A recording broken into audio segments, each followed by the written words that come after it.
When this creepy man squeezes a woman's bum in the shopping queue without consent, she decides to take matters into her own hands. Or should I say, her own feet. This is r/ProRevenge. He really shouldn't have touched her there. Backstory.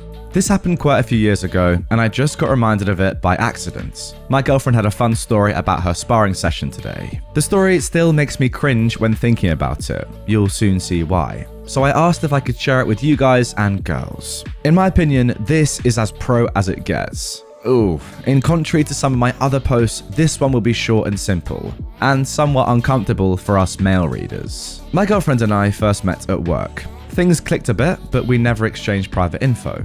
Unfortunately, we also lost track of each other, but met again at a train station several years later, and we've been dating ever since that day. Every weekend, one of us goes over to the others, and we spend the whole weekend together, sometimes a little more. As one can hopefully imagine, we also do our shopping together. It seems only fair to split the costs a bit, and I'll take shopping with my girlfriend over shopping alone with my earbuds in any day of the week. So, the incidents. It was a normal Friday. My girlfriend came over, I picked her up from the bus station, and we decided to go and get some groceries on our way back to my place. We grabbed several things, including the very much needed beer for a Friday evening, and I also treated us to some snacks. When we get to the till, my girlfriend has a surprise for me.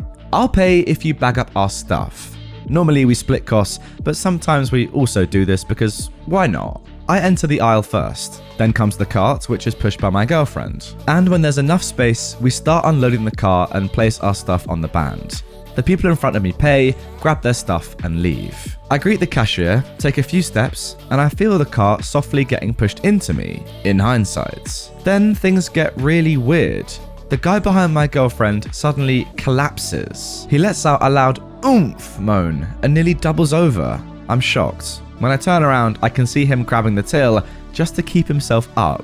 Something is not right with that guy. "Sir, are you okay?" the cashier worriedly asks. And that's when I suddenly start to notice that my girlfriend isn't surprised nor worried in the very least. With an obviously fake look of surprise, at least it looked fake as heck to me, I knew something was up then, she let out a worried, "Oh dear, I think you must have accidentally hit that pole over there, maybe full force." She said this while pointing to the iron fence which keeps the aisles to the tills separated. But they're so far apart, there's no way that anyone would just hit that and hurt themselves. Both me and the cashier are pretty surprised when she tells us this, but sure enough, the guy behind her now starts coughing, gasps some more, and is obviously in pain somehow. He manages to stutter something in the likes of, "Yes, I've been stupid. Don't worry, I'm okay." The cashier eventually gets back to ringing up our items. I bag everything, and my girlfriend, the sweetheart that she is, pays for the whole lot. So, what happened? Yeah, that's the first thing I asked as well once we got out of the supermarket while dragging our groceries between us. First, she asked me not to get mad. Strange, but okay, I guess? So, as we were unloading the cart, that guy had come behind her really close and thought it was fun to squeeze my girlfriend's behind. That's a very big no-no. My girlfriend does not appreciate people just touching her, and she will retaliate if it happens, especially with something like this. Unfortunately for that doofus, my girlfriend is quite experienced with martial arts. It started as a means of self-defense classes, mandated by her father, but because her sister took a really serious interest in the whole thing, the both of them took this way beyond just self-defense. It also didn't help him out that one of his feet touched one of my girlfriend's feet, thus making her fully aware where he was roughly standing behind her. And specifically, after moving her feet, she also realized that his legs were somewhat apart. So, she pushed the cart somewhat forwards to cover for her bending over a bit, and then delivered a very quick backwards kick that landed straight between the guy's legs. She then quickly retreated her leg, fake stumbling over something by holding onto the cart and pushing it a bit further than normal, and then acted all surprised as if she had no clue as to what just happened. If it wasn't for the fact that we had been quite close for several years already at that time, she would have definitely fooled me as well. And considering the meek reactions of Mr. Creep, I think he got the message somehow. If you ask me, he was lucky that she didn't wear heels that day, because trust me, that wouldn't have stopped her first reaction in the very least. Not after that kind of assault. Being a guy myself, I can't even imagine how bad that must have felt, but it couldn't be good. And guess what? I wouldn't care less either. Screw that guy. Wow. Well, I think I speak for all men when I say that was very just punishment. There's nothing more painful than a good old kick to the balls, in my opinion. And it was very much deserved. You can't get away with that, and fair play to your girlfriend for standing up for herself and doing that. Very much justified. This guy is a creep. Seriously, who in their right mind just says, oh, I'll just squeeze this person's bum? I'm sorry. Look, it's good enough that she kicked you, but you're lucky you got away without an assault charge, because that is disgraceful. Saved my friend's job and burned my creep of a boss. When I was in college, some 10 plus years ago, I worked for my university as a resident advisor in a dorm. It was a student job that afforded me a place to live in exchange for managing a floor in one of the student housing buildings on campus. The job itself was fairly basic and consisted of helping students with housing issues, maintaining an office hour Monday to Friday, having a duty weekend once a month, and enforcing university policy. While I initially took the position for the housing, the dorm community aspect ended up being fairly enjoyable. Most of the policies of the university housing were common sense. No loud music after 9 PM or running in the building, etc. If someone was found breaking the rules, you tell them to stop and document it in case the issue became a habitual. There were some rule infractions that also came with fines, such as smoking inside or damaging physical property. One of the policies that had a fine attached was getting locked out of your dorm. If you needed to be let back into your dorm, the university would fine you $25. And if you actually lost your key, then you would be charged $500 to recall the door lock. The first year I was an RA, I never charged a student to get back into their dorm. I thought it was a bad policy. As being a poor student myself, I understood what $25 could mean to someone. The building's resident manager, my boss, at that time was about to graduate and didn't care if we charged them to get into their room, and so everything was good. However, in year 2, I have my first meeting with the other RAs and our new RM. We will call him Doug. Doug was one of those people who was immediately overly friendly, and because he was a friend, felt like he could come into your personal space. Stuff like touching your shoulders or arms while talking to you. It was in this first meeting that he assigned out all of the master keys for the building. He had 2 keys for each floor, which were inside a zipper binder, along with a key log consisting of the key's serial number and the RA it was assigned to. This will become important later. He gave us each one of the keys and then placed the second on a duty set of keys, which were checked out on the weekend by the pair of RAs on duty. While the university policies for a student losing a key were bad, the policies for an RA losing a master key are worse. If you were to lose a master key, you would be terminated, thus losing your housing, and be fined the cost to recore each door on your floor.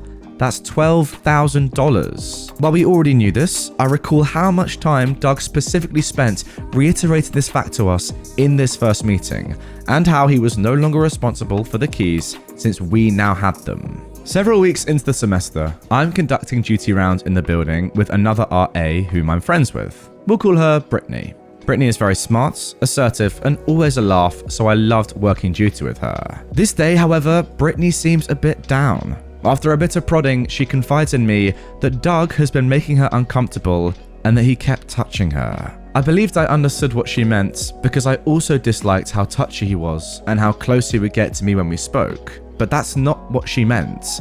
I talked to her about reporting him, but she didn't want to, presumably since Doug was one of the department's golden boys. Brittany said she'd had enough of him, so she told him off and didn't think it would happen again, but asked me to stick around her anytime he was around. After learning what Brittany told me, I asked another female RA who I was friends with what she thought of Doug. While she didn't claim he'd done anything to her, she did express that she didn't like being alone with him. I decided he was a creep, and I became very brief anytime I had to speak with him. I also made sure I would stick around after staff meetings until everyone left, and would linger in the office doorway if Doug called one of the girls back. The year goes on, and I continue doing my job just as I had the year before. I document major and minor incidents, but I don't ever document letting students back into their dorms. One weekend, I'm on duty and get a notification on the duty pager. Yeah, a pager from a student. I call them and they're locked out on another floor. I grab the duty set keys and head to let them back into their dorm. In the hallway, I run into Doug, who asks what I'm doing. We have a brief exchange, I tell him I'm letting a student into their room, and I continue about my way, thinking nothing of it. The following Monday, I am called into the office. I am asked about the student I let into his room and how often I have to let people in. I'm honest, and I tell him that I never charge the students and I do it several times a month. Apparently, because the students are informed of the policy and their responsibilities when they accept the keys, Doug considers my failure to charge them to be theft from the university. He'd apparently reviewed all of the reports submitted under my user ID and seen that I'd never charged anyone for being let back into their dorm, and told me that he was referring me for disciplinary action. The disciplinary action didn't go far, or at least no one higher up ever spoke to me about that situation. For me though, this drew a line that only served to reinforce my opinion of Doug. School continues, much as it had. A few months before the end of the year, I am again doing duty rounds with Brittany, who is clearly upset. Apparently, a few nights prior, she had a late night and a few drinks with friends. Early the next morning, a student had awoken her from her drunken stupor because they'd locked themselves out of their dorm. Still half asleep, she grabbed her master key and let the student in. When she returned to her room, instead of putting the key up, she had instead set it on the counter, where it had then fallen into the trash. Awake the next day and not realizing what happened, she took her trash to the dumpster and it was gone to the dump before she knew what had gone on. Brittany couldn't afford to lose her job, housing, and be fined $12,000, so she was at a complete loss as to what to do. After considering the consequences of reporting what had happened and deciding that that was a bad course of action, we brainstorm and decide that we need to find a way to make a new key without anyone knowing. We didn't have long to act either, as each day ran the risk of a random key check by Doug. The university keys are made on a key blank that are not readily available at local shops, presumably for this exact reason.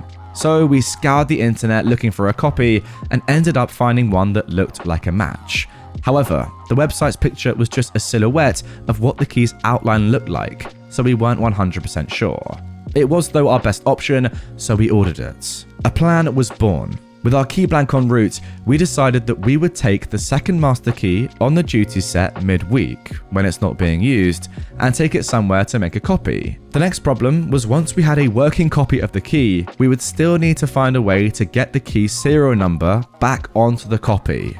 Luckily, Brittany knew someone with hammer stamps we could use to imprint the numbers on the key, and I somehow remembered the binder that Doug had with the serial numbers written inside. Because Doug's office was across the hall from his room, he could always hear if anyone was in there. Since Brittany had bad experiences with Doug, we didn't want him to find her in there alone, so it fell to me. I waited till night on one of my duty weekends and go into the office. I opened the door as quietly as I could, and I snuck in, leaving the door only slightly ajar so that no one in the hall could immediately see in.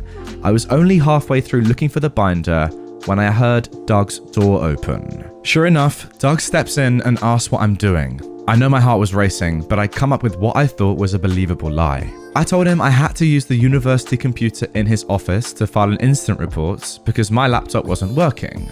The lie was good enough and he bought it, leaving me alone to continue my search. It only took a few minutes before I found the binder and got the key number assigned to Brittany. I went ahead and filed a bogus report on a minor infraction in case Doug checked, and I was out of there. Each day we waited to see if the key blank would arrive. The plan hinged on this key, and it was exhilarating, feeling the plan beginning to come together. When it finally came, it was a perfect match, except for the large key brand stamped across it. There wasn't a way to cover it up, and it was too noticeable to pass as a real key. The whole plan seemed to fall apart. We decided we'd still make a copy on this branded blank so that if Brittany needed to use the key, she could do so without being discovered as to not having her master key. Brittany waited till midweek and took the second master key off of the duty set to use to make a copy.